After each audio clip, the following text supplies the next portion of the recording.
Assalamualaikum warahmatullahi wabarakatuh. Perkenalkan, nama saya Naswarifina. Saya berasal dari UPBJJ Kota Malang. Di sini saya ingin mempresentasikan tentang gagasan yang diangkat dengan topik COVID-19. Berikut presentasi saya. Assalamualaikum warahmatullahi wabarakatuh. Yang saya hormati Ibu Mahmudah Nur Solihah selaku dosen pembimbing bahasa Indonesia dan rekan-rekan mahasiswa Universitas Terbuka.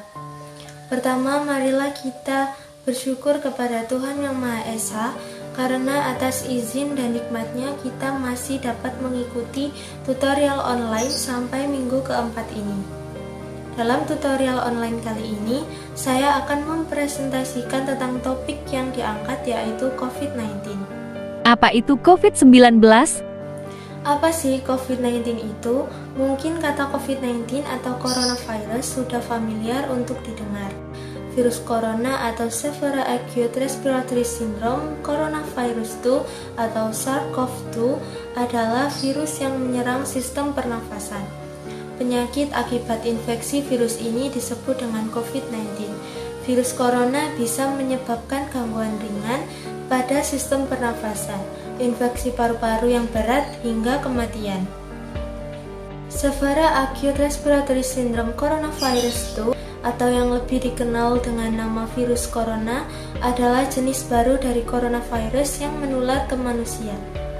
Virus ini dapat menyerang siapa saja, mulai dari lansia, orang dewasa, anak-anak, bayi, sampai ibu hamil dan ibu menyusui. Awal mula munculnya COVID-19. Virus corona sendiri pertama kali ditemukan di kota Wuhan, Cina pada akhir Desember 2019.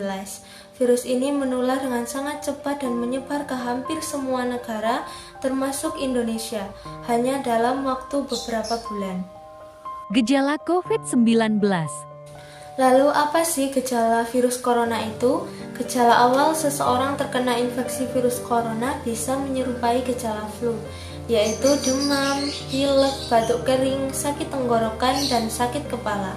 Setelah itu, gejala dapat hilang dan sembuh atau bahkan malah memberat. Penderita COVID-19 dengan gejala berat biasanya mengalami demam tinggi, batuk berdahak, atau bahkan batuk berdarah, sesak nafas, atau nyeri dada. Keluhan tersebut muncul karena tubuh bereaksi melawan virus corona. Secara umum, ada 3 gejala umum yang bisa menandakan seseorang terinfeksi virus corona. Yang pertama yaitu demam, suhu tubuh di atas 80 derajat Celcius. Yang kedua yaitu batuk kering, dan yang ketiga adalah sesak nafas. Cara pemerintah menangani COVID-19. Hal tersebut membuat beberapa negara memberlakukan kebijakan lockdown untuk mencegah virus corona makin meluas. Di Indonesia sendiri, pemerintah menerapkan kebijakan pemberlakuan pemberantasan kegiatan masyarakat atau yang disebut dengan PPKM untuk menekan penyebaran virus ini.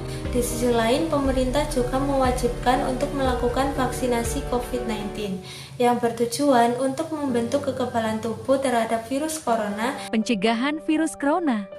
Selain melakukan vaksinasi untuk menghindari infeksi virus corona, Anda juga dapat menerapkan pada kehidupan sehari-hari, seperti physical distancing, yaitu dengan menjaga jarak minimal 1 meter dengan orang lain, dan jangan dulu keluar rumah. Selalu menggunakan masker saat beraktivitas di tempat umum atau keramaian, dan rajin untuk mencuci tangan dengan air dan sabun atau hand sanitizer yang mengandung alkohol minimal 60%, terutama setelah beraktivitas di luar rumah atau di tempat umum.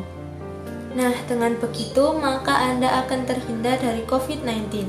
Demikian presentasi dari saya. Semoga apa yang saya sampaikan bermanfaat bagi kita semua. Mohon maaf jika ada salah dalam penjelasan saya.